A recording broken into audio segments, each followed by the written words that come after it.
해설을 하도록 하겠습니다. 네, 이번 주는 네트워크 CAOS고, 응용은 거의 안 냈습니다. 응용은 진짜 기본적인 내용 위주로 냈고, 이 정도는 진짜 기본적으로 다들 학습을 해주셔야 되고, 꼭 시험 보러 가시기 전에 가져가셔야 되는 토픽들입니다. 네, 1번 이제 HBM인데, 이게 이제 생각보다 많은 분들이 제가 모르는 내용을 많이 써주셔갖고 좀 깜짝 놀랐는데, 일단은 뭐 정의 자체는 이제 적층으로 쌓는 거죠. 그래서 이제 마지막 단어는 메모리라고 써주세요. 메모리.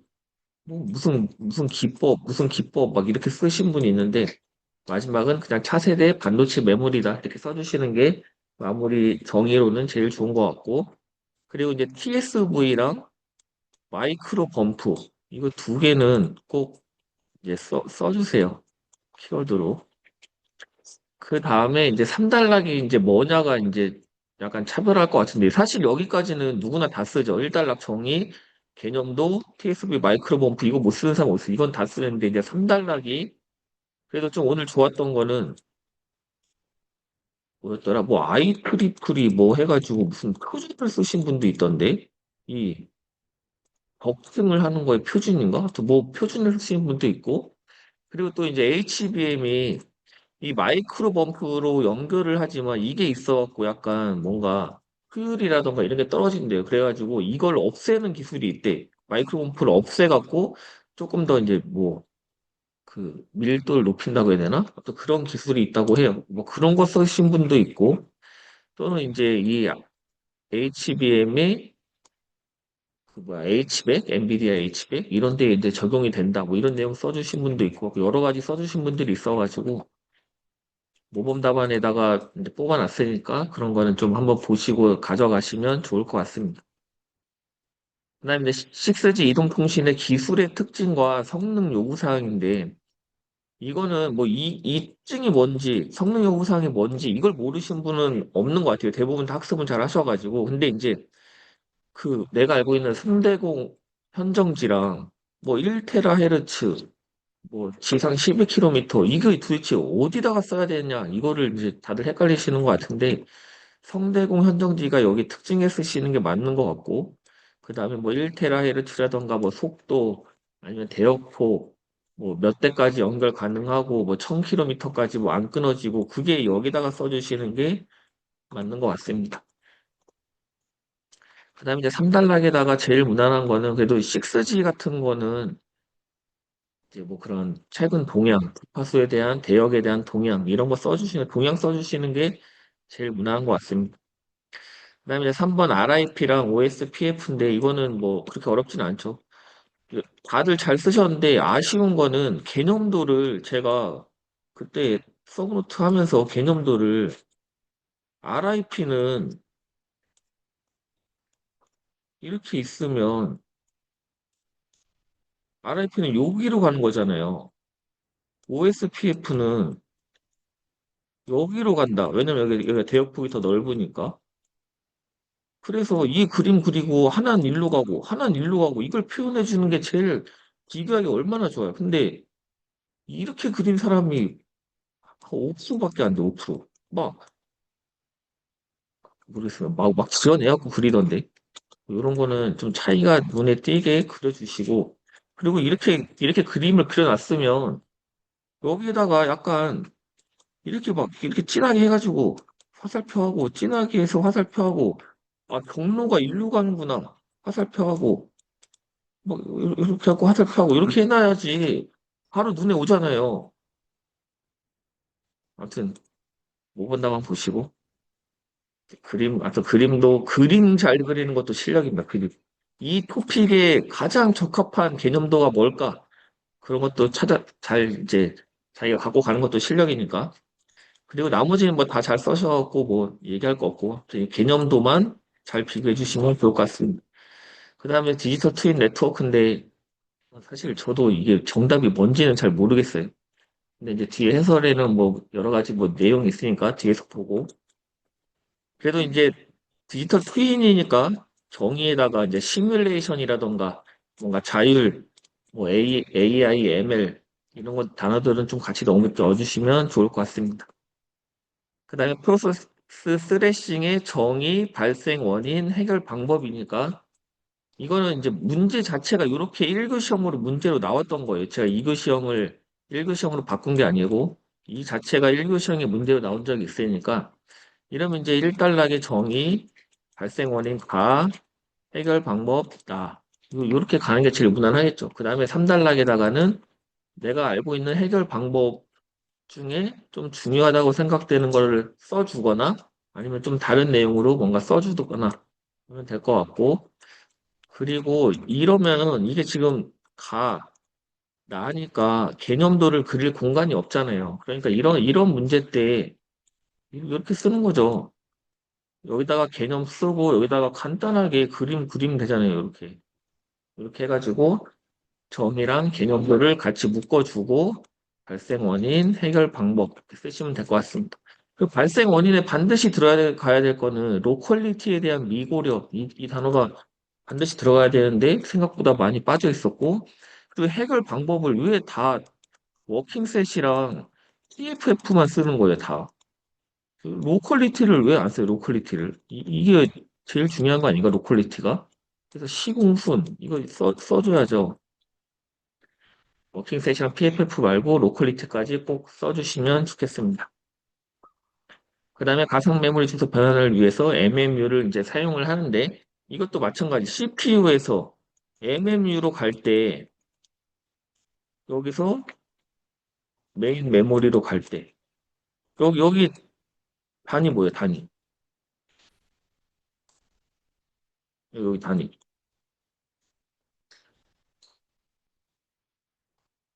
사실 내가 기억 안 나고 물어본 건데. 여기는 블록 단위 아니에요?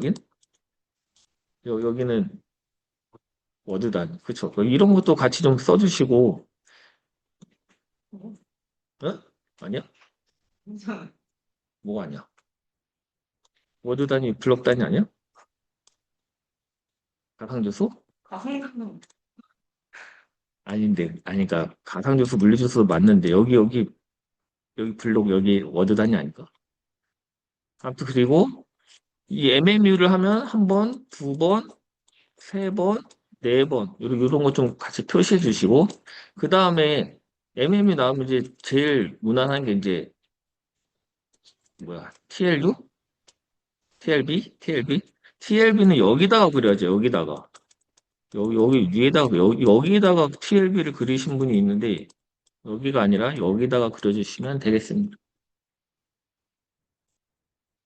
그 다음에, 뭐, IBN 아니네. IBN도, 이게, 이제 사용자의 의도를 기반으로 이제 네트워킹을 한다는 건데, 그럼 의도를 어떻게 알 것이냐라고 보면은, 뭐 LLM 말고는 뭔가 딱히 뭐가 키워드가 있을 것 같지는 않긴 한데, 그래도 해설지에 있는 거 그나마 일단은 뭐가 중요한지 한번 보겠습니다. HBM 하면은 적층형, TSV, 요게 이제 제일 키워드죠. D램을 적층형으로 만든 거. 그래서 고성능 데이터 처리를 위해 D램을 적층화하고 TSV 기반의 데이터 이동 병목 현상을 해소한 고성능 메모리다. 마지막 단어는 메모리. 등장 배경은 뭐 인공지능 때문에 한 거죠. 그래서 여기 TSV 마이크로 범프. 여기가 마이크로 범프인데 여기 중간중간 이렇게 연결해 주는 게 이거를 이제 빼면은 여기가 또 공간이 줄어들 거잖아요. 뭐 그래서 더 효율적으로 뭐할 수가 있다고 합니다. 그래서 아무튼 이 두 개는 꼭 써주시고 뭐 SOC, PHY, 뭐 인터포저, TSV, BM다이, 로직다이, 마이크로범프 이 정도 써주시면 될 것 같고 요거는 패스. 뭐 오늘 이제 뭐 제가 지난주에 HBF를 해갖고 그런 거 HBF 쓰신 분도 많이 있고 아니면 마이크로범프를 이제 제거한 새로운 게 뭐 요즘에 뭐 나오고 있다 이거 써주셔도 되고 좀 모범 답안 참고하시면 되겠습니다.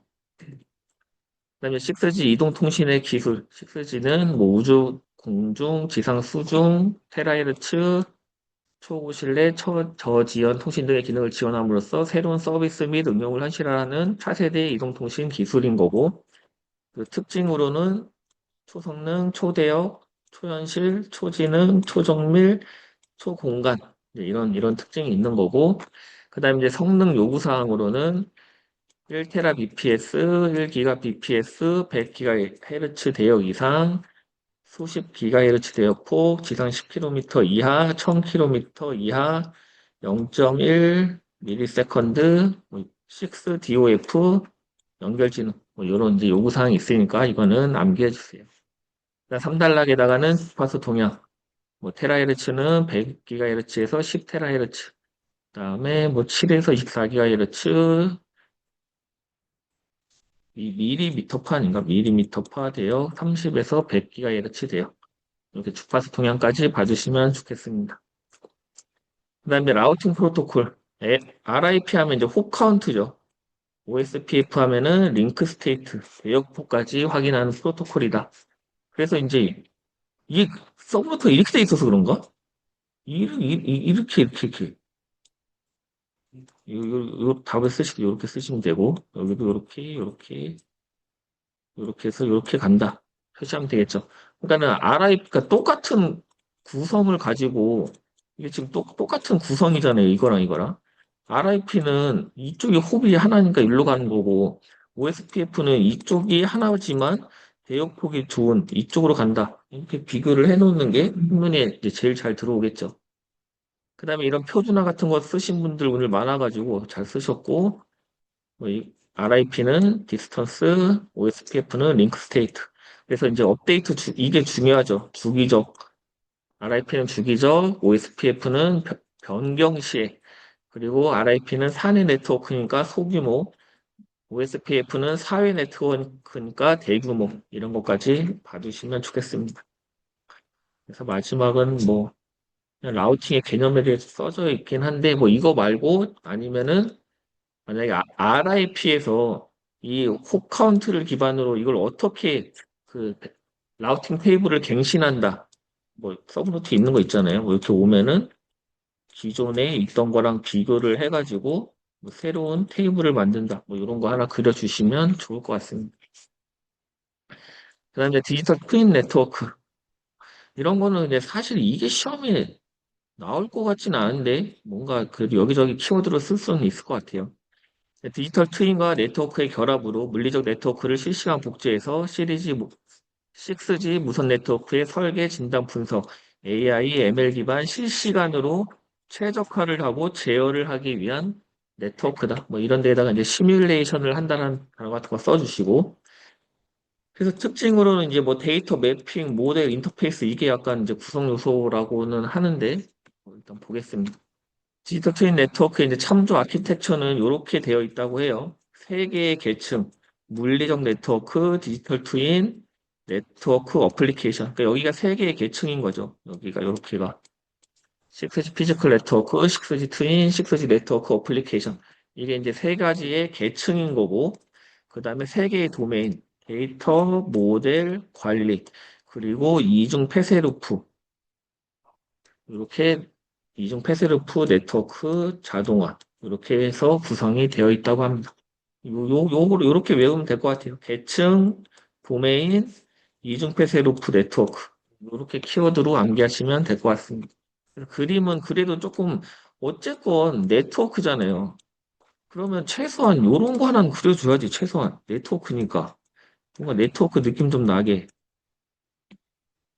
아니, 스마트 어장하면 물고기 그리듯이 네트워크면 이런 기지국 하나 정도는 센스 있게 그려주셔야 됩니다.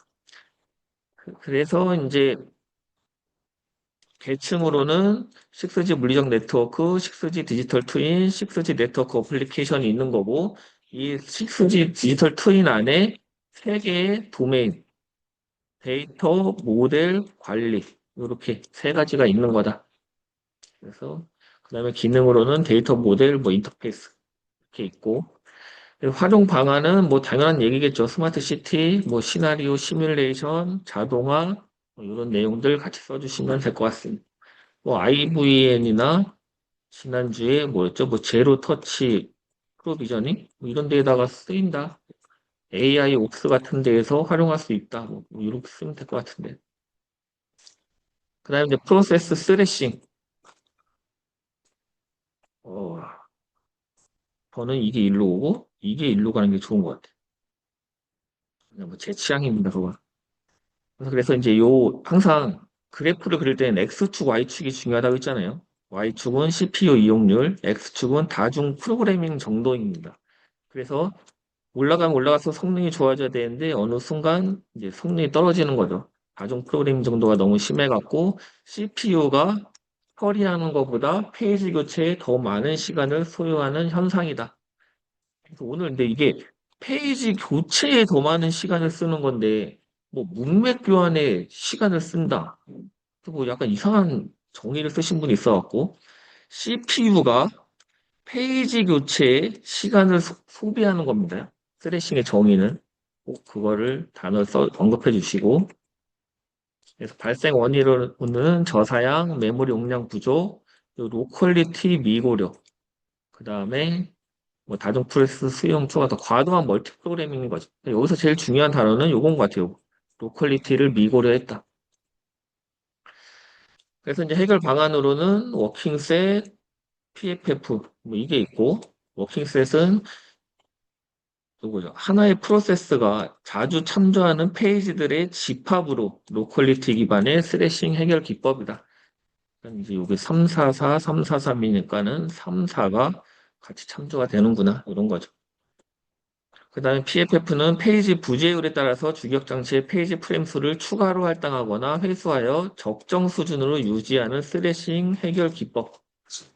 너무 페이지 폴트가 많으면 프레임을 추가로 할당하고 페이지 폴트 레이트가 적으면은 회수하고 이렇게 해가지고 이 적정 범위를 유지하는 게 PFF다. 그래서 뭐 상한선과 하한선이 있는 거고. 그리고 이제 이 발생 원인의 로컬리티 미고려가 제일 중요하니까 해결 방안에다가 로컬리티를 고려해야 된다. 그래서 시간, 공간, 순서 이런 것들을 해야 된다라고 쓰시면 되고 그다음에 이제 이거 외에도 이제 뭐 워킹셋과 PFF 안에서도 어떤 것들을 고려해야 되는지 뭐 적정 인터벌 타임이라던가 상조 집합에 대한 조정, 락빗에 대한 활용, 워킹셋 혼용 뭐 이런 것들을 같이 할 수 있다고 합니다. 그다음에 이제 IBN도 이제 하나의 그 뭐라 그래야 되지? 키워드로 AI와 AI라던가 아니면 AI에다가 좀 쓰긴 그런가? 약간 데이터 센터 이런 데다가 키워드를 쓰면 좋을 것 같고 의도 기반 네트워킹, 네트워크 관리자의 의도를 인공지능 기술로 파악하여 인터넷을 자동으로 수행하는 네트워크 기술이다. 개념도는 이게 제일 중요한 것 같고, 뭐 누가 이제 어떤 분이 여기서 도대체 키워드가 뭡니까? 뭐 옵티마이제이션, 최적화가 키워드인가요? 뭐 이렇게 여쭤보셨는데, 제가 볼 때는 여기서 중요한 단어는 그래도 NMS, 뭔가 LLM, 인텐트, 뭐예요? 클로즈드 루프 인텐트 컨트롤, 컨피그레이션.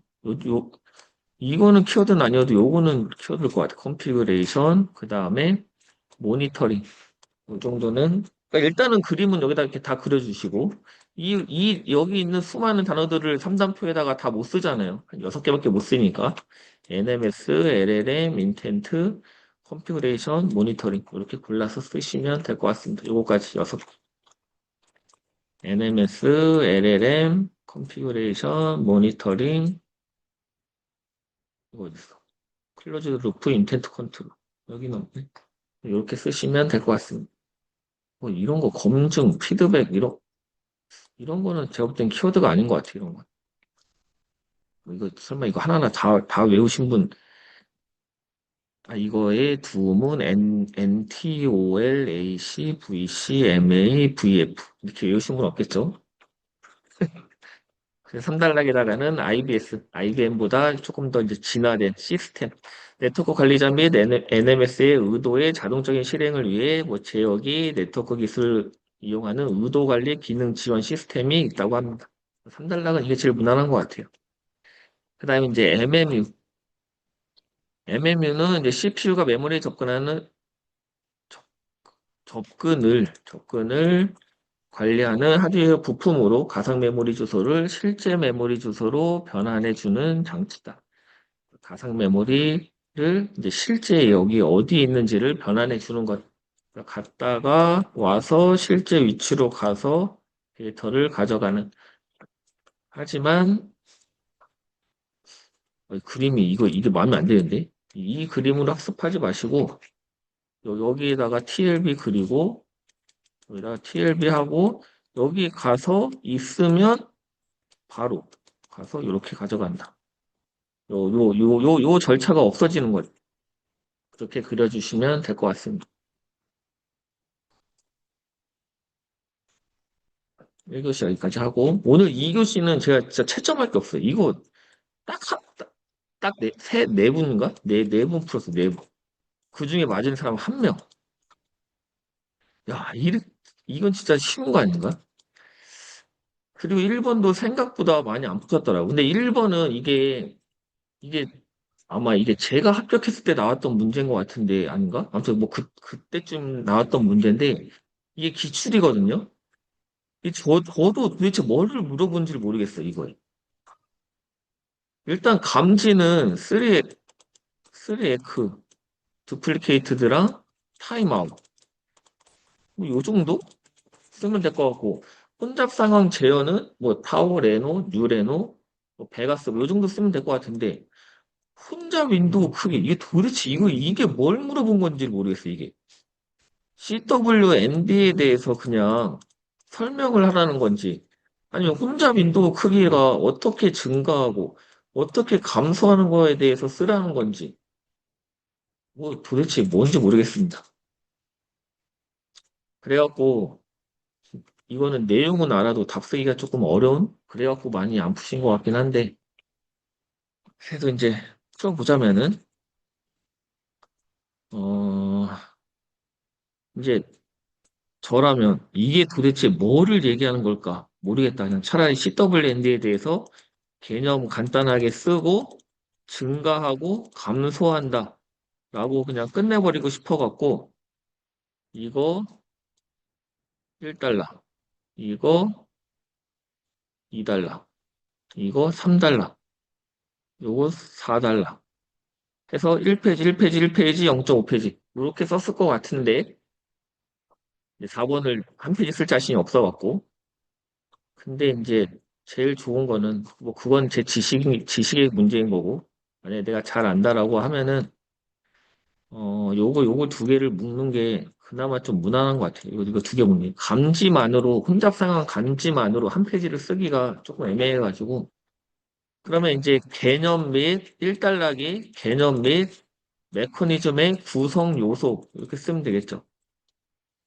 그러면 가 개념 나 구성 요소 혼잡 상황 감지 2달러기 가 혼잡 상황 제어 2달러기 나 혼잡 윈도우의 크기 3달러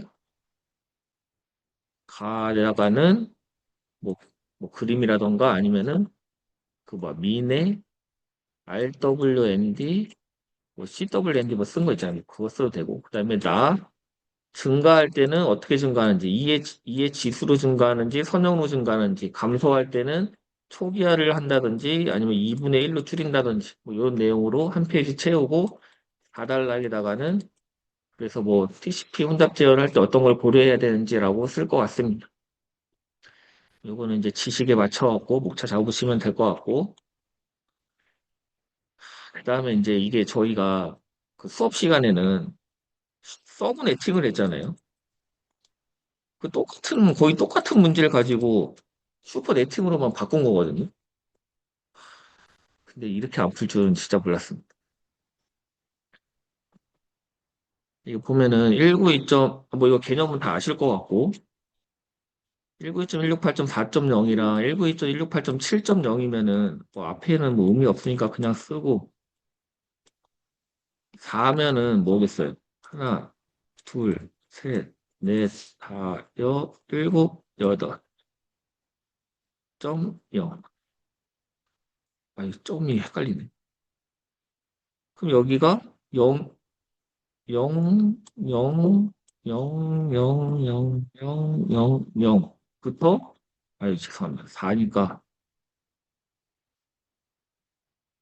1, 0. 그쵸? 여기가 2의 0승, 2의 1승, 2의 2승이니까 4. 그 다음에 7이면은 1, 1, 1. 이렇게 되면 7이잖아요. 4, 2, 1 더하면 7. 그러면은 100부터 100부터 1까지니까 이 중간에 뭐 101, 아니 101, 1, 10, 111 이런 게 있겠죠. 그러니까 그런 것들을 합하면은 어떻게 되느냐? 합하라는 거잖아요. 그러면은 자, 여기까지 여기까지가 똑같잖아요. 이 뒤에 두 자리만 다른 거잖아요. 그러니까 원래 여기가 24인데 이 두 자리만 다른 거니까 여기까지 와가지고 26으로 바꾸면은 여기가 요렇게 100, 101, 110, 111 요 네 개가 합쳐지는 거죠. 죄송합니다. 22죠, 22. 22. 요게 그러면은 192점, 168점, 4.0에 22. 이렇게 되는 거죠.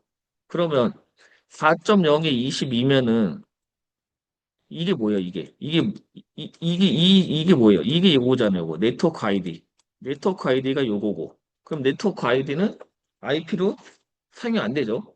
그 다음에 뭐가 또 안 돼? 마지막에 있는 7.255. 이거는 왜 안 돼? 이거는 브로드캐스트 주소니까 사용이 안 되죠. 그러면은 2에 10승에 빼기 2 이게 이제 UUIP 호스트 왜 맞잖아. 그러면 뭐야? 1024 빼기 1022개 이게 이제 사용 가능한 UUIP 호스트다. 그러면 서브넷 마스크는 뭐예요? 서브넷 마스크. 서브넷 마스크에다가 답을 이렇게 써버리면 이거 맞아 아니야? 이렇게 표기하는 건 뭐예요? 이렇게 표기하는 건. 이건 CIDR 표기법이잖아요. 이거는 서브넷 마스크라고 하면은 이, 이 22라는 거는 1이 22개인 거잖아요. 8, 8, 16, 그 다음에 6개. 하나, 둘, 셋, 넷, 다, 여 하면은 255, 255, 2, 3 빼면 몇이야? 252.0. 요게 서브넷 마스크. 아, 미치겠네. 이해하셨죠? 이해했어요? 못했어? 했어요? 아니, 이 정도 진짜 풀어야 되는데, 이 정도는. 아까 한 분은 다 잘 풀었는데, 어떻게 계산했냐면, 250, 그러니까 192.168.4.0에 20, 24야. 얘는 쓸 수 있는 IP가 몇 개? 4.0부터 255까지니까 쓸 수 있는 IP. 254. 그래서 254개죠. 이거 곱하기 4 빼기 2. 이렇게 계산했더라고. 이렇게 계산하면 돼요? 이렇게 하면 안 되죠. 왜냐면은 255도 IP로 쓸 수 있지. 5.0, 6.0, 7.0의 마지막 7.255만 못 쓰는 거지. 4.255, 5.255, 6.255는 사용이 가능하죠. 묶어놨으니까. 브로드캐스트 주소가 아니죠. 그러니까 2의 10승 빼기 2. 그 2라는 거는 요 4.0 하나, 7.255 하나.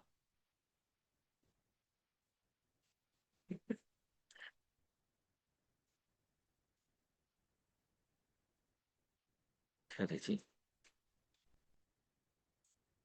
그냥 나오면 풀지 말까 그냥? 아 이건 풀어야 되는데 진짜. 아 이거 유튜브에다가 편집해갖고 올려야겠다. 자, 그러면 4.0 말고 뭘 해볼까? 하나 더 올려봐. 4, 1, 2, 4, 8. 8.0에서 16이니까 15.0까지. 자, 이걸 한번 묶어봐. 어떻게 묶을 수 있겠어? 1, 9, 2.16, 8.8이니까 1, 2, 3, 4, 5, 6, 7, 8.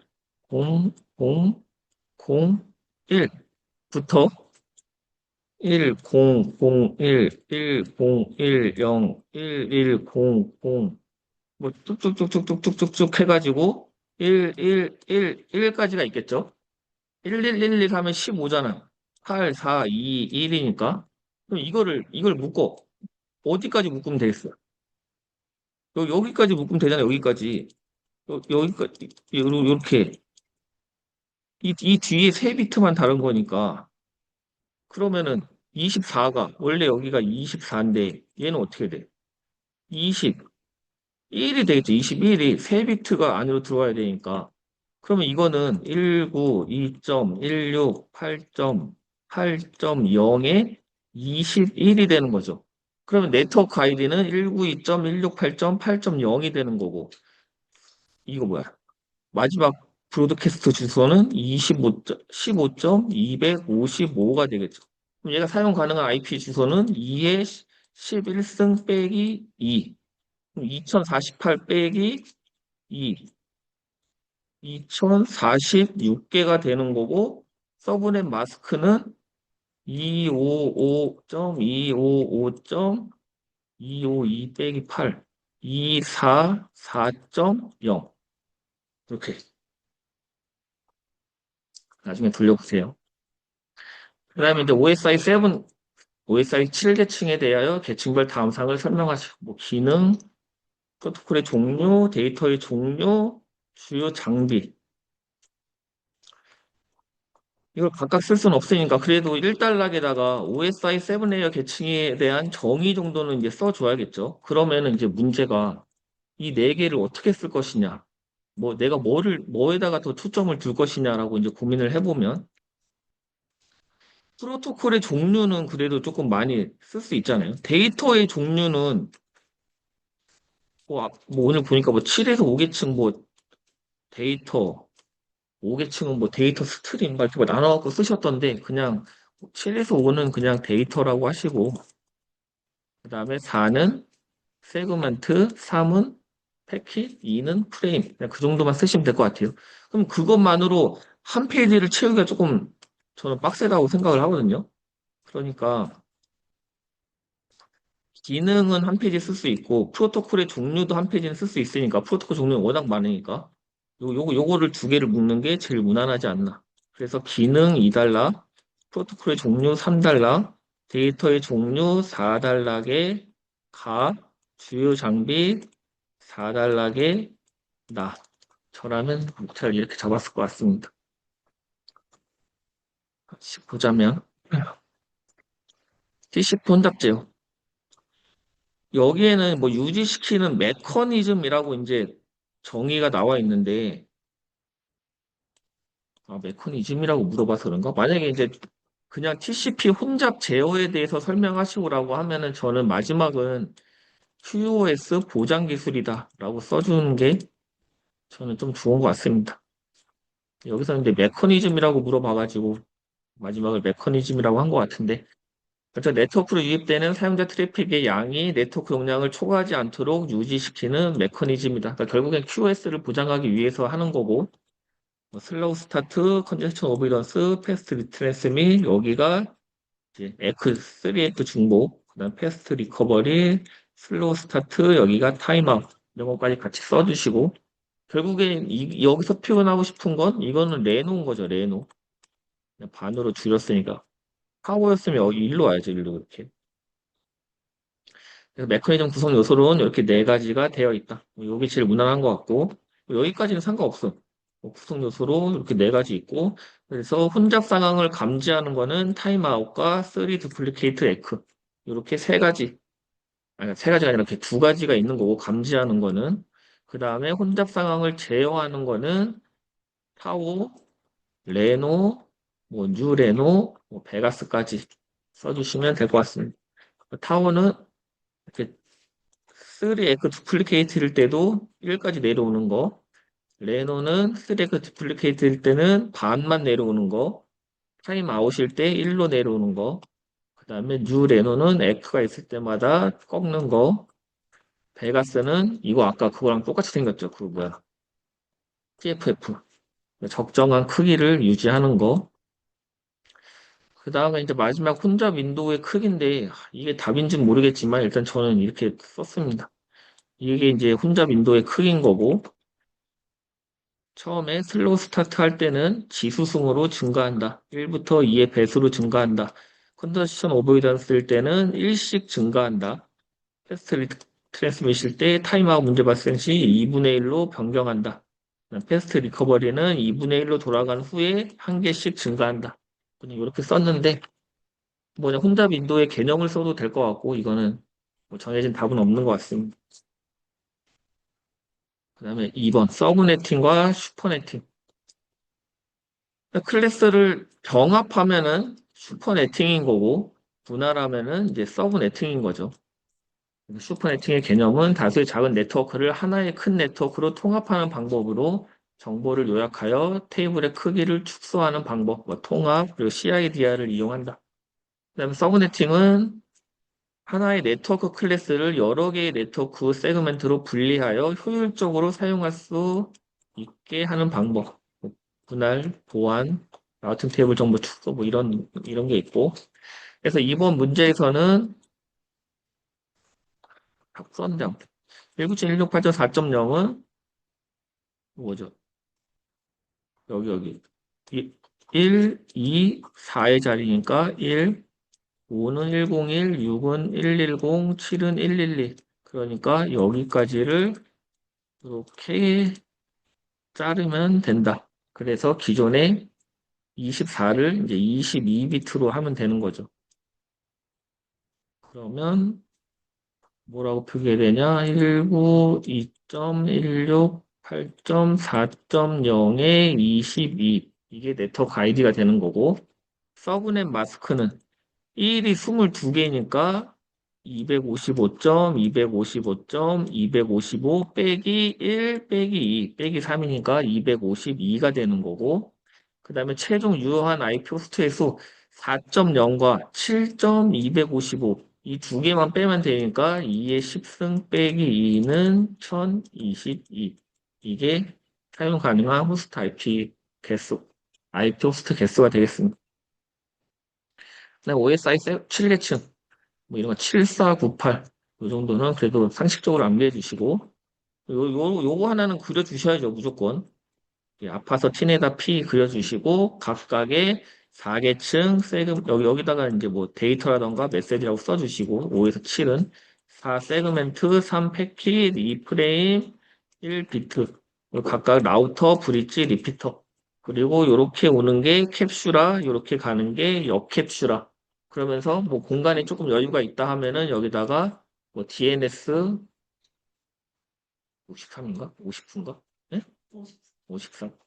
뭐 둘 다 틀렸네. 뭐 HTTP 80, 뭐 이런 것들 몇 개 같이 그려주시면 될 것 같고. 그래서 이제 뭐 OSI 7계층은 요거 문제를 해결하기 위해, 문제점들을 완화하기 위해서 제시한 모델이다. 참조 모델이다. 정의에다가 꼭 참조 모델이라고 써가지고, 그 다음에 7계층의 기능. 7계층은 사용자가 네트워크에 접근할 수 있도록 해주는 계층, 6계층은 이거 표현하는 계층, 5계층은 약간 압축이라던가 세션, 요게 5계층, 4계층은 신뢰성 있는 통신을 보장하는 게 4계층, 3계층은 어떻게 패킷을 목적지로 전달할 것인가를 결정하는 거, 2계층은 맥 주소를 보고 포트로 패킷을 전송하는 거, 1계층은 물리적으로 이걸 어떻게 전송할 것이냐를 결정하는 거. 그래서 지난주에 이렇게 다 암기할 건 없고 7계층에 HTTP, FTP, SMTP 여기다가 기왕이면 포트 번호까지 좀 써주시면 좋을 것 같은데 그다음에 6계층은 MPG, SMB. 그다음에 5계층은 TLS, SSH, 넷바이오스. 4계층 TCP, UDP, SCTP. 3계층 IP, ARP, OSPF, RIF. 이건 오늘 한 거니까 뭐 따로 암기할 것도 없고. 2계층 이더넷, 1계층 공축 케이블. 이런 거, 요 정도만 암기하시면 될 것 같습니다. 이거 SMB 언제 나오지 않았나? 내가 따로 공부할 때 나온 건가? 이거 어디서 나왔는데, SMB?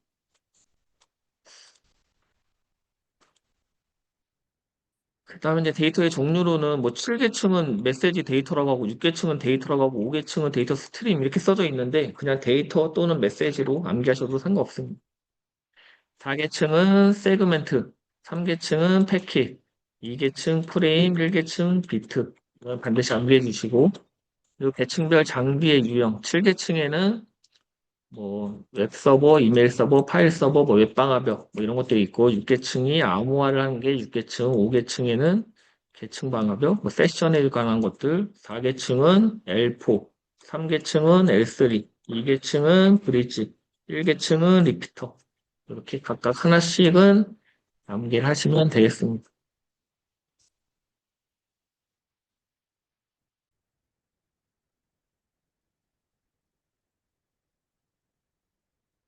네, 1교시 8번부터 해설하도록 하겠습니다.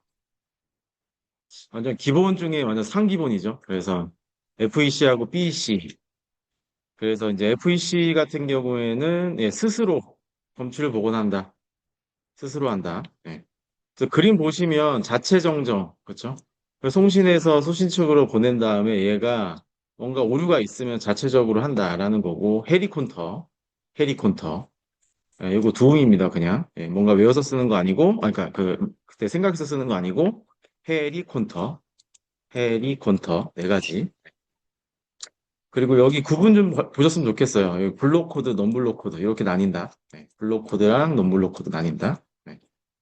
이런 거 나오면 그냥 7분 이내에 쓰시고 빨리 그냥 빠져나오시는 게 답입니다. 그냥 그 외운 거 그냥 두음 기반으로 떠올리신 다음에 바로 그냥 쓰고 나오시는 거죠. 그 다음에 이 BEC 같은 경우에는 오류를 검출하고 수신 측에 알려줘서 재전송을 통한다. 재전송. 그리고 에러 정정 있죠. 그러니까 오류를 다시 재전송을 요청하고 다시 받아서 처리한다. 네. 그래서 여기 페리티 체크, 블락섬, CRC, 체크섬, 스탑 앤 웨이트까지 총 5개. 그래서 검출하는 거 논블록 코드 재전송할 때 이렇게 쓰인다. 보시면 되고 3단락은 FEC하고 BEC하고 하이브리드가 있다. HARQ. 네. 그래서 재존송을 최소화하고 그다음에 에러 발생을 했을 때 다시 수신을 받아서 처리할 수 있으니까 품질도 좋아진다. 속도와 품질을 모두 향상시킬 수 있다. 네. HARQ까지 꼭 기억해 주시면 좋을 것 같고요. 그다음에 AI 란 나오면 일단 란 나왔다. 이러면 일단 기본적으로 그림에서 보여줘야 될 게 RIC, 루크두, RUCU, DU, 루크두. 저 이렇게 외웠거든요. RIC 루크도. 네. 그래서 이거 기본적으로 란의 구성 요소잖아요. 요거 위에 이제 AI가 있다. AI 온더 란, 그다음에 뭐 AI 엔드 란, 뭐 이렇게 AI 포더 란, 뭐 이런 거 있잖아요. 네. 그래서 여기 이 3가지 키워드 다시 한번 꼭 보세요. AI 온더 란, AI 엔드 란, 그다음에 AI 포 란 이렇게 해가지고 위에 있고 옆에 있고 안에 들어가 있고 네, 이렇게 그림. 그리고 여기 란 보면은 이렇게 돼 있죠. RIC, R 루크두 이렇게 있잖아요. 네, 요 그림이 이렇게 나와줘야 됩니다. 네.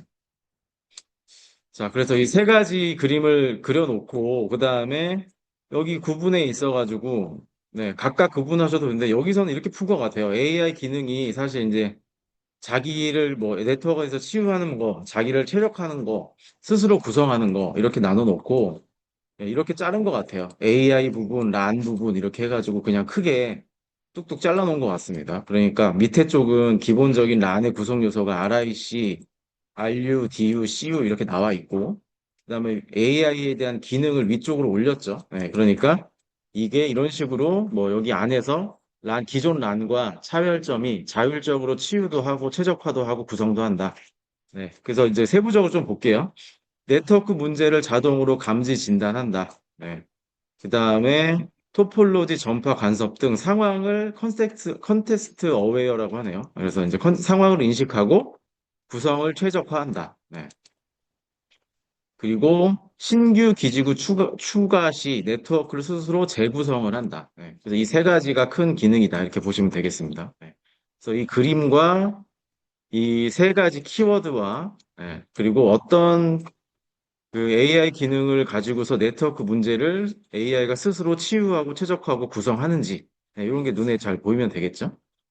네, 그렇게 보시면 될 것 같고 비교해서 봤을 때 결국은 예, 기존의 이 란이 무선 접속망에서 여러 가지 그냥 뭐 사전에 정의된 규칙하고 수동적인 구성 그리고 이제 정적인 리소스 할당 방식 그리고 뭐 이런 것들이 있었었는데 이거를 AI를 통해 가지고 스스로 AI 알고리즘과 머신러닝 모델을 추가를 했고 네트워크와 동적으로 뭔가 사전의 문제를 감지하고 예방하고 자원도 스스로 성능을 개선시키면서 구성까지도 할 수 있다. 이 세 가지 측면 보시면 좋을 것 같습니다.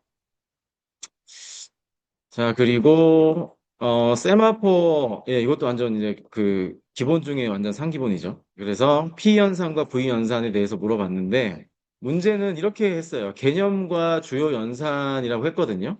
그러니까 개념은 당연히 1달러.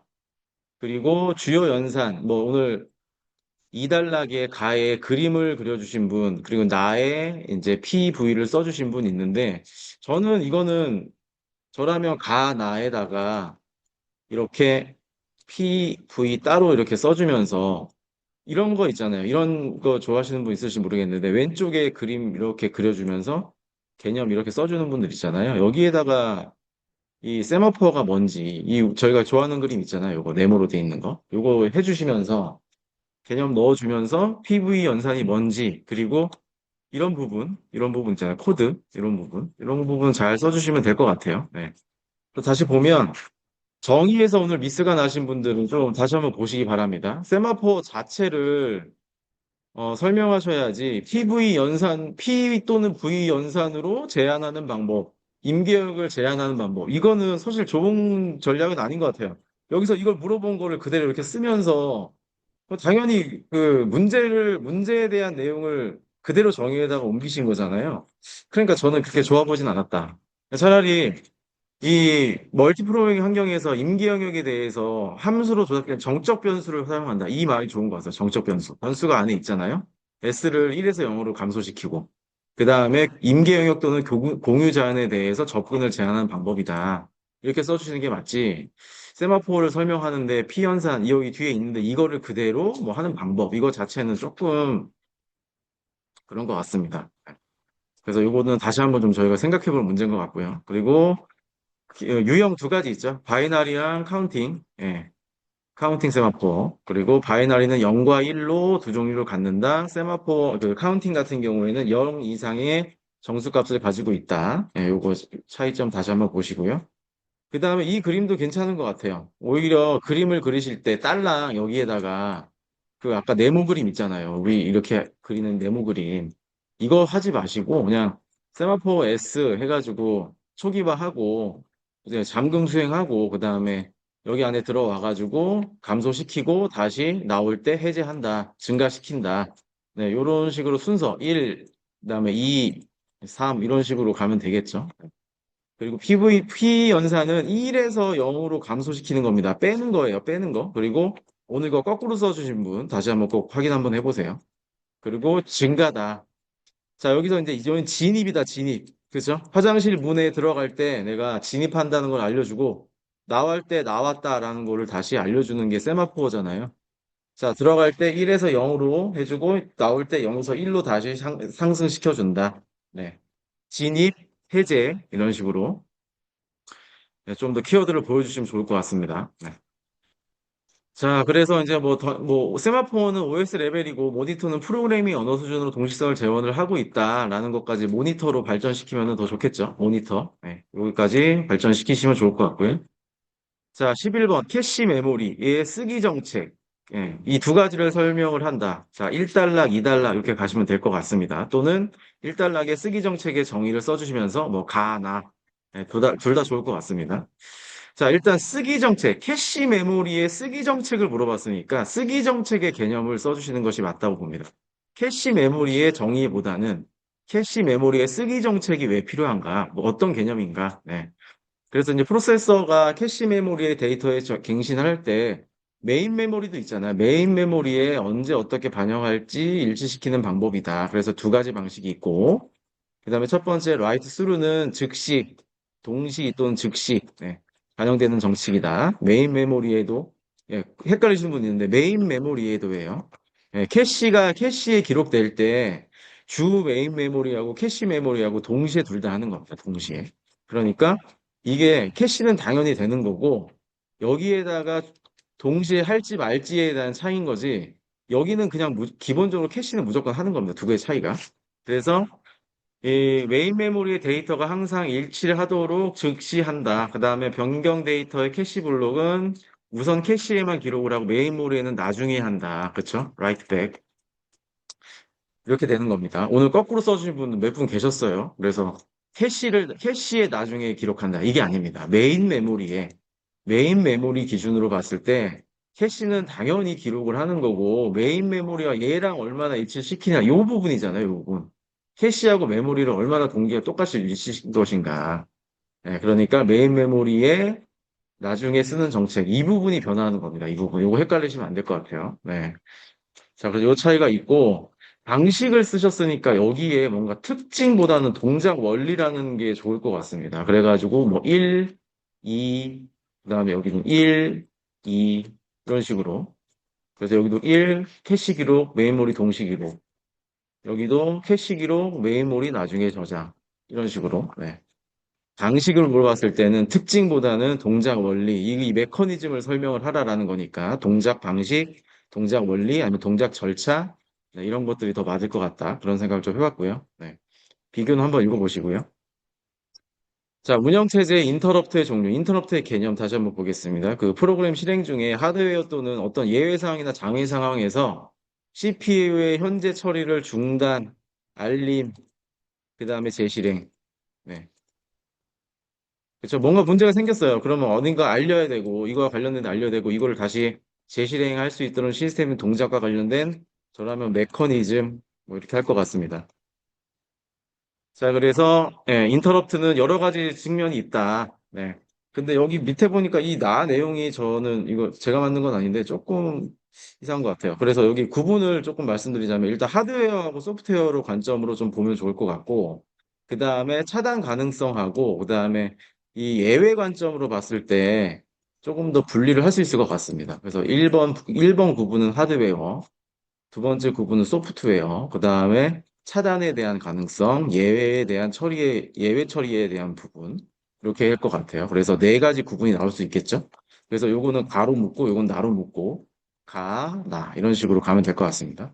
자, 하드웨어는 그런 거죠. 당연히 뭐 전원 꺼지고, 뭐 키보드 입력할 때 뭔가 이상하고, 기계 착오가 있고, 외부 신호에서 뭔가 시그널을 줘가지고 중지해야 될 경우도 있고, 요거는 뭐 당연한 거고요. 그 다음에 여기 서비스 슈퍼바이저 콜, 그 다음에 트랩이라는 거 있습니다. 트랩. 중지 후에 다시 실행을 할 때 트랩. 네, 요런 거 이제 다시 한번 키워드 확인 한번 해보세요. 그리고 이제 여기 무시나 연기가 가능한 인터럽트가 하나 있고 바로 해야 되는 인터럽트가 있다. 차단 시에 그 이후에 바로 해야 되느냐 아니면 무시해도 되느냐에 따라 가지고 이런 식으로 구분도 되어진다. 인터럽트가. 그리고 이제 입섹션 이후에 바로 수행을 할 거냐. 예, 트랩이 있고 그다음에 뭐였죠? 예, 뭐 한 가지 있었었는데 기억이 안 나네요. 네, 요거. 그래서 이거 잠시만요. 제가 아까 저도 보면서 살짝 이쪽 내용이 좀 이상해가지고 저도 찾아봤었거든요, 이거. 근데 이걸로 공유해 드릴게요. 그리고 GPT 잘 쓰고 계시죠? 아직도 안 쓰시는 분 혹시? 진짜, 그렇죠? 네. GPT 잘 써야 됩니다. 네. 자, 그래서 카톡 한번 보시면, 이걸 그냥 제가 띄워드릴 걸 했네요. 네. 이거 한번 보시면, 네. 여기 예외가 있습니다, 예외. 그죠? 시스템 콜 트랩 이런 게 있고, 소프트웨어에서 인터럽트가 났을 때 서비스 요청할 때가 있고, 그 다음에 의도적으로 뭔가 예외를 발생시켜가지고 다음 명령을 실행하는 걸 트랩이라고 한다. 그리고 예외 안에서는 또, 그 다음에 제시도가 가능한 폴트가 있고, 복구가 아예 불가능한 어보트가 있다. 이 두 가지. 폴트하고 어보트. 여기.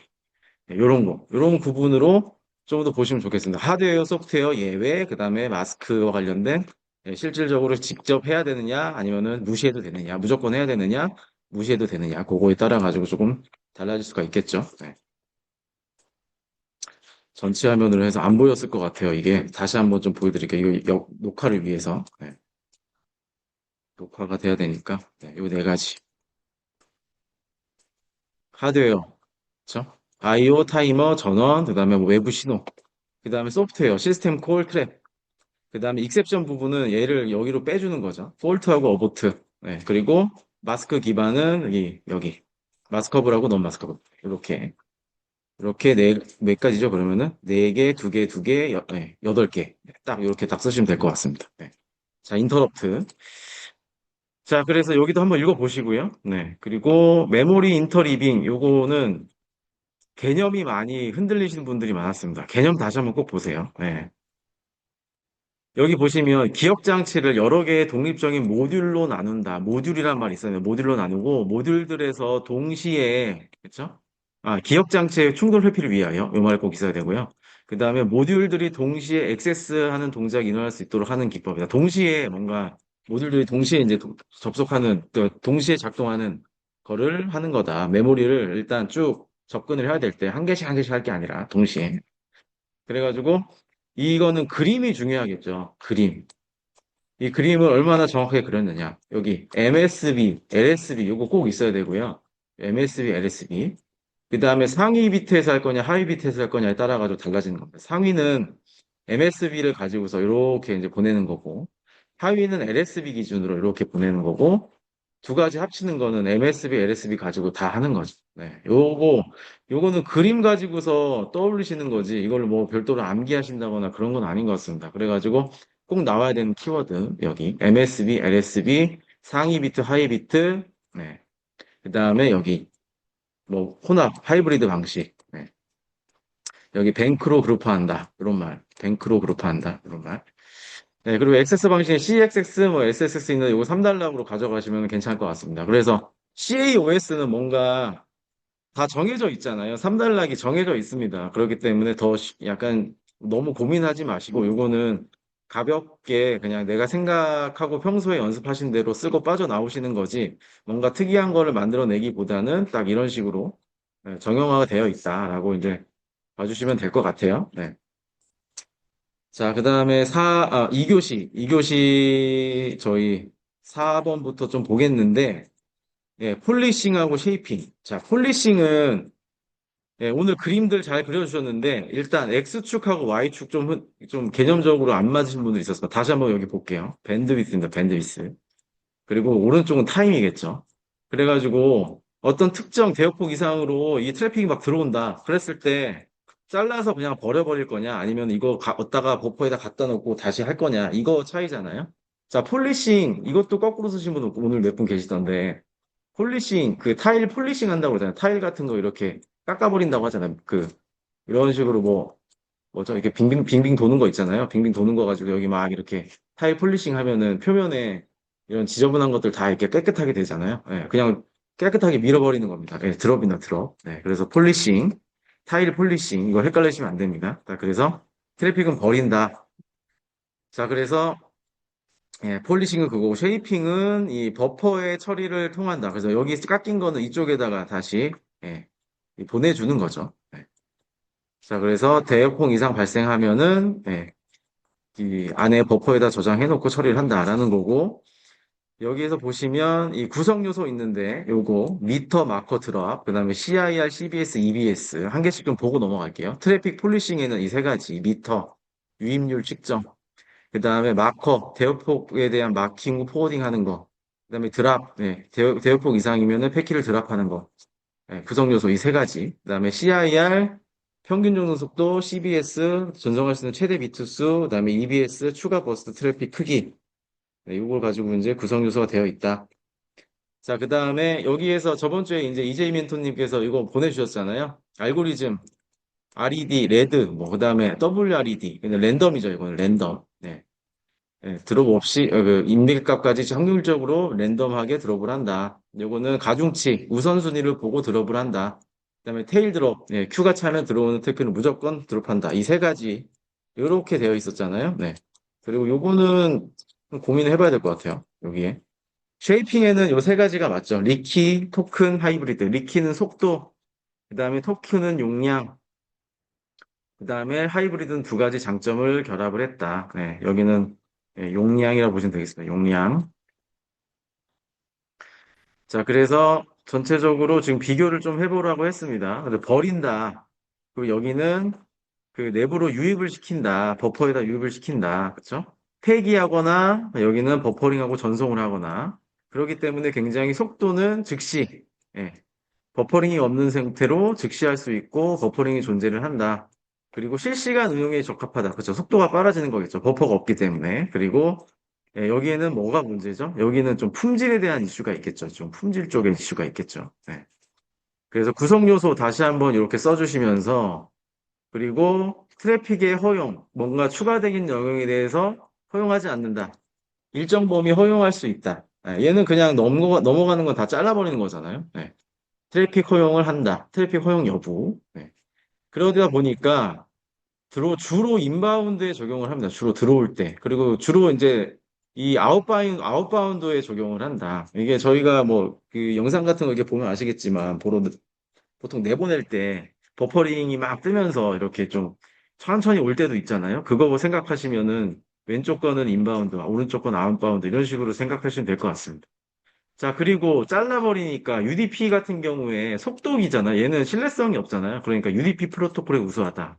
그다음 얘는 신뢰성이 중요하잖아. 들어버리면은 트래픽이 날아가 버리는 것 때문에 TCP에 또 더 우수하다. 이런 부분까지 챙겨가시면 좋을 것 같습니다. 그러니까 버리는 거로 기준으로 해서, 그죠? 속도가 빠르냐, 버리면 품질이 어떻게 되느냐, 그리고 그거에 따른 프로토콜은 뭐가 있느냐, 알고리즘은 뭐가 있느냐 부분으로 쭉 분해해 나가시면서 비교를 해주시면 좋을 것 같습니다. 네. 아래 한번 읽어보시고, 그래서 계속 이제 QoS하고 QE에 대해서 이제 물어보는 문제. 요 문제는 제가 저번에 모의고사 때 한번 출제를 해서 가져와 봤는데요. 일단 이거 생각해 볼 문제인 것 같아요. QoS. QoS가 좋다고 QE가 좋을까? 아니겠죠. 왜냐하면 얘는 사용자가 느끼는 관점이잖아요. 그렇기 때문에 QoS가 너무 좋아, 지금 막. 그랬는데 QE는 좋을까? 그렇지 않을 수 있습니다. 네. 이거는 사용자가 느끼는 어떤 경험 기반에서 이 지표를 가지고서 따지는 거기 때문에 사람마다 개인 취향이 다 다르고 그러기 때문에 조금 다를 수 있죠. 그리고 이제 QE가 만약에 좀 뭔가 문제가 있다라고 하면은 뭘 들여다봐야 될까요? 얘와 관련된 QS를 들어봐야 된다. 라는 거를 지금 묻고자 하는 출제자는 그거를 물어보고 싶은 약간 이런 문제예요, 이게.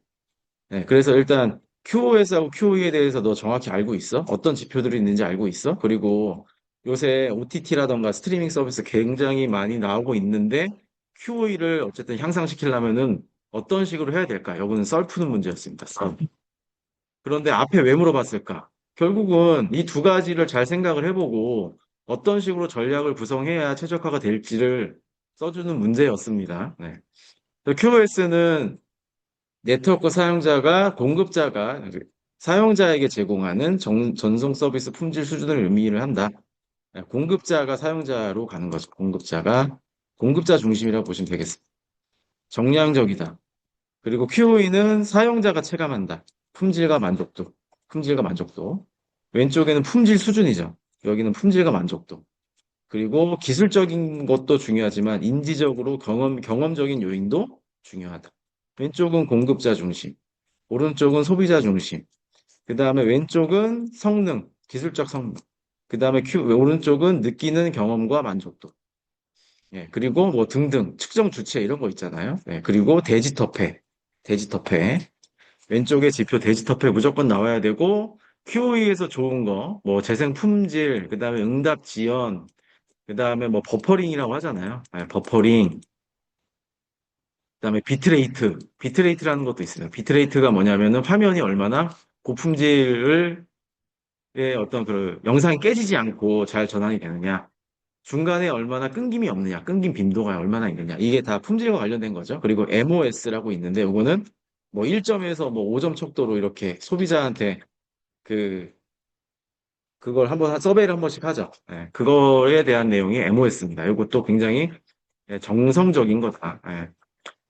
자, 그래서 정용 분야 뭐 이렇게 있는데, 핵심적인 부분은 이쪽인 것 같습니다. 공급자 중심이냐, 사용자 중심이냐, 그리고 정량적이냐, 정성적이냐, 지표는 뭐가 있느냐, 예, 비교해 주시면서 지표를 각각 이제 써주시면 되겠죠. 데이지터페와 레이턴시, 이런 부분. 예. 그리고 QE 같은 경우에는 MOS, 미인, 그다음 오피니언 스코어입니다. 1점에서 5점 척도로 이렇게 하는 겁니다. 매우 만족, 불만족, 이런 것들을 예, 측정을 해놔야 우리가 지금 어떤 부분에서 뭐가 지금 불만이 있는지를 알 수가 있잖아요. 이거 가지고서 이제 어떤 QoS를 볼지를 이제 알아내야 되는 거겠죠. 네. 자, 그리고 이제 초기에 얼마나 스타트업 할 때 딜레이가 없는가, 버퍼링은 얼마나 끊김없이 있는가, 그 다음에 아까 뭐 비트레이트와 같이 얼마나 영상이 스무스하게 고품질하게 넘어가는가, 플레이백 스무스니스, 그 다음에 세션이 끊김없이 얼마나 지속되는가, 세션 어반던 레이트, 뭐 이런 것들이 다 이 QE와 관련된 지표라 보시면 되겠습니다. 약간 왜 계속 이 영상 쪽으로 썼냐라고 하면 스트리밍 서비스라고 했잖아요. 그러니까 이제 그런 쪽으로 좀 몰아서 이렇게 좀 썼고요. 네. 그래서 여기 강글 보시면 최근 OTT랑 온라인 강의 등 발달로 통해서 스트리밍 서비스가 굉장히 중요해지고 있고 QoS의 관리와 QoE적인 통합 관리가 균형이 돼야 된다라는 부분입니다. 그러니까 최적화를 할 때도 무조건 QoE만 쓰실 게 아니라 QoS 기반으로 뭘 할지 정하고 QoE를 모델링해서 뭐 단계적으로 최적화하는 그런 느낌이 났으면 좋겠어요. 첫 번째 전략은 이거고 두 번째 전략은 오늘 이렇게도 해주신 분이 계시더라고요. 자, 서베이를 먼저 한다. 고객한테 서베이를 먼저 해서 MOS를 수집을 하고, 그 다음에 QoE에서 불만족인 부분에 대해서 접근을 한 다음에 관련된 QoS가 뭔지를 알아내고, 그거를 가지고서 개선을 하고 최적화를 한다. 이런 식으로 써주신 분도 계시더라고요. 그러니까 두 가지 다 맞는 것 같아요. 어떻게 내가 문제 해결해서 먼저 뭔가 찾을 거를 접근을 한 다음에 QoE와 QoS를 연계를 시켰잖아요. 이것도 괜찮을 것 같습니다. 저는 QoS 기반으로 우리가 어떤 거를 지금 서비스하고 있고, 뭐 어떤 뭐 로그나 이런 것들을 가지고서 뭘 향상시킬지 그걸 가지고 판단을 하고, 그거 기반으로 먼저 이렇게 해본다, 최적화해 나간다, 그리고 반복해 나가면서 이렇게 한다라는 느낌이었다라고 한다면, 두 번째 전략은 이것도 좋은 것 같아요. 고객한테 먼저 서베이 해보고, 그거 기반으로 부족한 QoE를 도출하고, QoE에서 바라보는 QoS의 지표들을 본 다음에 그거 가지고서 개선을 한다. 네, 이것도 좋을 것 같습니다. 결국은 이게 썰푸는 문제긴 한데, 핵심적으로 이 출제자가 물어본 부분은 결국은 QoS 없이는 QoE 실현이 안 되고, QoE가 만약에 뭔가 문제가 있을 때 QoS 기반으로 다시 거꾸로 들여다봐야 된다. 두 개는 상호 보완적인 관계지, 이게 각각 따로따로 노는 그런 게 아니다라고 이제 크게 물어보는 그런 문제였죠. 그거 안에서 데지터페나 이런 QoE에 대한 지표를 잘 알고 있느냐, 예, 그거에 대한 문제였습니다. 그리고 다시 한번 좀 생각해 볼 문제입니다, 이거. 그래서 특히나 이 썰 푸는 문제 나오면 특히나 앞에 이 사람이 왜 갑자기 뜬금없이 이걸 왜 물어봤을까 한번 고민 한번 해보셔야 됩니다. 그래서 이거를 왜 비교를 하면서 이걸 이렇게 QoE 최적화라고 했을까? 네. 대부분이 QoE에 꽂혀가지고 그냥 이거에 대해서 최적화하는 경우가 많이 있는데 결론적으로 물어보는 큰 그림은 QoS와 QoE는 서로 상호 보완적인 그런 관계다라는 거를 이렇게 풀어보는 문제였습니다. 네, 그래서 다시 AI, ML 나왔죠. 이런 거 해서 그냥 하는 게 아니야. 아까 AI 란 있잖아요. 그런 거랑 비슷하게 QE도 이제 QoS도 스스로 저희가 뭐 정적으로 구성하고 이렇게 해서는 대응이 늦다. AI가 바라보면서 그런 것들에 대해서 뭐 지연이나 손실이 날 때 바로바로 대응할 수 있는 이런 AI 기반의 어떤 그런 네트워크 최적화 기술을 추가적으로 도입을 해야 된다. 예, 그냥 AI 써주시면 되겠죠. 자, 교착 상태. 왜 오타가 났네요. 교착 상태. 교착. 네. 이거는 그냥 두 음만 떠올리시면 됩니다. 상점 비완 예의 발복. 이게 잘 있는지 오늘 요것만 잘 봤고요. 네. 그리고 여기에서 교착 상태입니다. 교착 상태. 이거를 아무리 말로 잘 풀라고 해도, 이걸 아무리 그냥 뭐 설명을 잘 쓴다고 해도, 이거는 그냥 그림으로 딱 표현하면 끝나는 문제인데, 뭔가 오늘 여기에 2열에 글씨가 있으신 분들은 다시 한번 이 그림 그리는 연습을 꼭 한번 해보시기 바랍니다. 상점 비환, 발생하는 필요 조건, 요 말, 필요 조건. 상점 비환, 그래서 상호 배제, 점유화 대기, 비선점 환영 대기. 네. 해결 방안, 예외 발복 있는데, 모든 상점 비환의 부정, 네. 요게 부정됐을 때는 교착이 일어나지 않는 거예요. 네. 요거 외우는 거 아니죠? 상점 비환의 부정, 각각 그냥 갖다 놓으시고, 회피는 웨이트 다이하고 운드 웨이트가 있고, 은행과 알고리즘이 있다. 이 세 가지. 발견은 자원할당 그래프를 사용을 한다. 회복은 프로세스 킬, 예, 죽이는 거죠. 다시 실행하거나. 네. 그래서 재시작 또는 그 다음에 종료 이 네 가지 네, 꼭 보시기 바랍니다. 예외 발복. 네, 그리고 뭐 여러 가지 말이 있는데 오늘 잘 쓰신 분들은 은행가 알고리즘도 잘 써주셨고 운드 웨이트하고 웨이트 아이가 뭔지도 잘 써주셨고 자원할당 그래프에 대해서도 깊게 써주신 분들이 있으니까 여기에서 하나 적당히 하나 잡으셔서 사달락에는 조금 더 심화된 내용으로 써주시면 좋을 것 같습니다. 네. 자, 그리고 요거 말씀드릴 그런 기회가 없을 것 같아서 살짝 한 3분 정도만 말씀드릴게요. 오늘 HBM이 나와가지고 제가 그 드릴 말씀이 있는데 저희가 얼마 전에 젠슨왕 왔다 가가지고 블랙웰 GPU 막 준다고 막 난리 났잖아요. 그래가지고 뭐 삼성의 5만 장, 그 다음에 그 어디죠? 뭐 SK의 뭐 몇만 장 이런 식으로 준다고 했는데 GPU를 받으면 뭐 합니까? IDC가 준비가 안 됐는데 그래가지고 IDC를 좀 보여드리려고 해요. 네, 파일럿. 코파일럿은 공짜더라고요, 이제 그죠? 마이크로소프트 코파일럿. 이거 주소가 맞았는데. 파일럿 코파일럿 파일럿 점 마이크로소프트.com. 네. 자, 여기서 일반적인 IDC하고 그 다음에 GPU 기반의 HPC라고 하잖아요. 하이 퍼포먼스 컴퓨팅. HPC 기반. HPC 기반 IDC 차이. 요거에 대해서 좀 말씀드리려고 합니다. 네. 나올 수 있을 것 같아서, 왠지.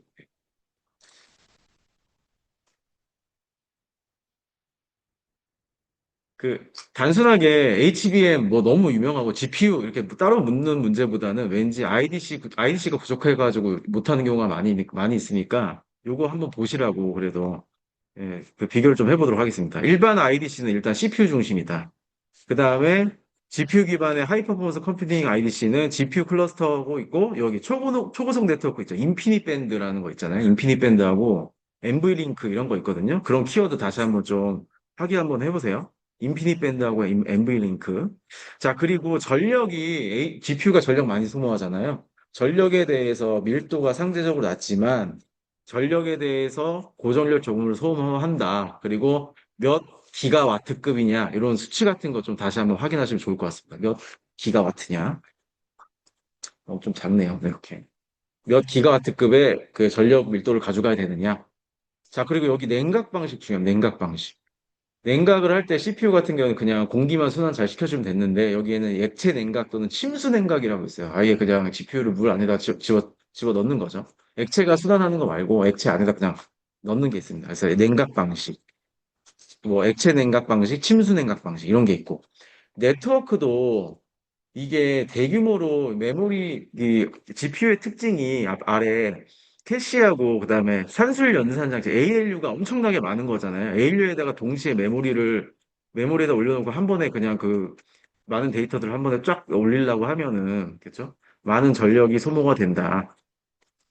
그렇기 때문에 많은 전력보다도 동시에 이 네트워크 준비가 안 돼 있으면 아무리 그 관련돼 가지고 데이터를 갖다가 메모리에 올려야 되는데 거기에서부터 레이턴시가 발생을 한다라고 한다면 문제가 되겠죠. 그래서 고대역의 초저지연 이런 것들도 그 수치로 여기는 지금 이 코파일럿은 이 수치를 잘 안 보여줘요. 그런데 이 GPT를 한번 검색을 한번 해보세요. 그래서 꼭 이 수치 얼마의 밴드위스하고 얼마의 초지연을 가져가야 되는가 이런 것들 부분 다시 한번 보시고 결국은 이게 이 GPU 기반으로 갈 때 첫 번째 전력, 두 번째는 냉각 방식, 세 번째는 네트워크 이런 것들이 준비가 돼야 된다는 거거든요. 네. 그래서 결론적으로 이게 이제 이런 쪽으로 가야 된다. 이런 쪽으로 가야 된다. 라는 느낌으로 다시 한번 꼭 이 HPC 기반의 GPU 기반의 그 차세대 IDC의 그런 모습 있잖아요. 그거를 다시 한번 보시기 바랍니다. 그리고 저희가 이제 뭐 PDU 같은 거 있잖아요. PDU 같은 거나 뭐 이런 것들 얼마나 전력을 분배를 잘 할 거냐. 이런 거 있잖아요. 이런 것들에 대해서도 조금 달라집니다. 그래서 일반적으로 뭐 기본적으로 그 뭐 얼마나 그 여기 수치가 이제 나오기 시작했네. 뭐 GP당 서부당 뭐 10kW 이상의 렉 전체 수집이 필요하다. 뭐 이런 것도 있을 거고. 네. 그 다음에 UPS 관점도 좀 볼게요. UPS 관점. 이런 얘기들이 좀 나와야 됩니다. PDU, UPS 이런 거. 전력을 그냥 딱띡 전력만 쓸 게 아니라 UPS 관점에서는 얼마나 분배를 할 거냐. 네. 자, 그래서 뭐 여기에서 병렬 처리를 한다는 말도 있고 UPS 병렬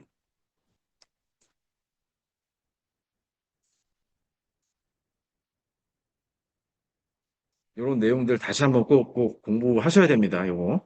그래서 이제 따로 말씀드릴 시간이 없을 것 같아서 스피드원이 끝나서 아무리 봐도 여기 이쪽이 좀 쎄합니다. 이쪽이. 네. 그래서 UDP나 뭐 이런 것들에 대해서 UPS나 UDP 이런 것들에 대해서 뭐 순차로 한다, 병렬 처리를 한다 이런 내용들 특히나 전력 쪽하고 전력을 어떻게 구성해야 되느냐. 그래서 뭐 요즘에 저쪽에 울산 쪽에다가 뭐 SK는 AI IDC를 만드는 이유가 거기에 화력발전소가 있다면서요. 울산 화력발전소가.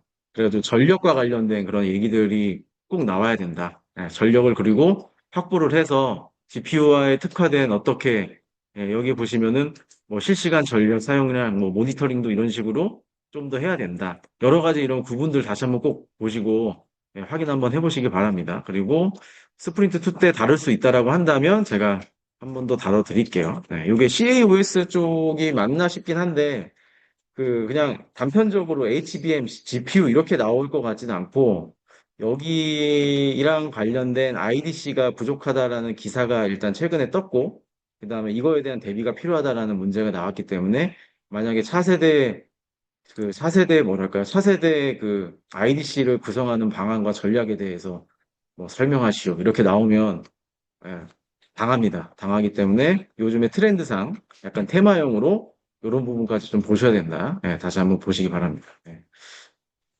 네, 여기까지 하고 10분간 쉬었다가 3시 15분부터 저희 도메인 강의 또 시작하도록 하겠습니다.